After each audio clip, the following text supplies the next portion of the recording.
Assalamualaikum warahmatullahi wabarakatuh.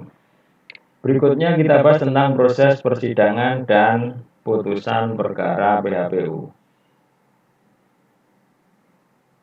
Nah, di sini kita bisa lihat alur pengajuan PHPU, kemudian pemeriksaan persidangannya, dan diakhiri dengan putusan. Dengan adanya ketetapan hasil pemilu oleh KPU, baik pemilu DPR, DPRD, DPD, ataupun pemilu presiden dan wakil presiden, pemilu gubernur dan wakil gubernur, pemilu bupati dan wakil bupati, dan pemilu wali kota dan wakil wali kota sudah ditetapkan oleh KPU atau KPU provinsi atau kabupaten kota. Nah, apabila tidak puas atau merasa ada kesalahan dalam proses pemilihan umum, bisa mengajukan permohonan dalam jangka waktu 3 kali 24 jam ke Mahkamah Konstitusi. Panitera nanti akan memeriksa berkas perkara, kalau tidak lengkap dikembalikan, kalau lengkap nanti akan diregister atau diregistrasi dalam buku perkara registrasi konstitusi. Nah, setelah itu menunjuk hari persidangan, menetapkan hari persidangannya. Nah, persidangan yang pertama adalah dilakukan yang namanya pemeriksaan pendahuluan.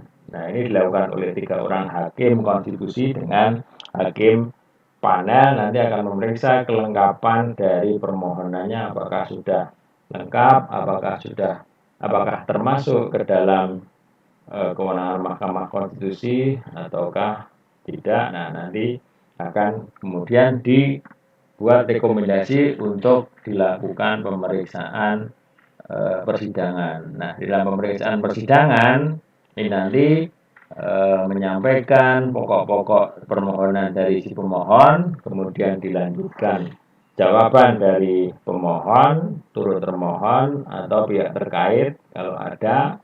Nah, setelah itu lanjut ke pembuktian saksi, ahli, dan kesimpulan. Setelah kesimpulan, nah nanti akan dilakukan rapat permusyawaratan hakim atau RPH. Nah, di sini hakim nanti akan menentukan apa yang akan dibacakan di dalam pembacaan putusan. Nah, sampai dengan putusan di sini harus sudah selesai dalam jangka waktu 30 hari sejak didaftarkan untuk pemilu PHPU legislatif dan 14 hari untuk PHPU Pilpres atau pemilu kada gubernur, bupati, dan wali kota. 14 hari harus sudah putus.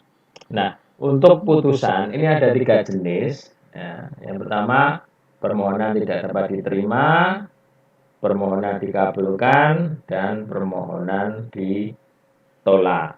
Kemudian dalam perkembangannya ada jenis amar putusan yang memerintahkan untuk melakukan pemungutan suara atau pemilu ulang, atau juga memerintahkan penghitungan suara ulang.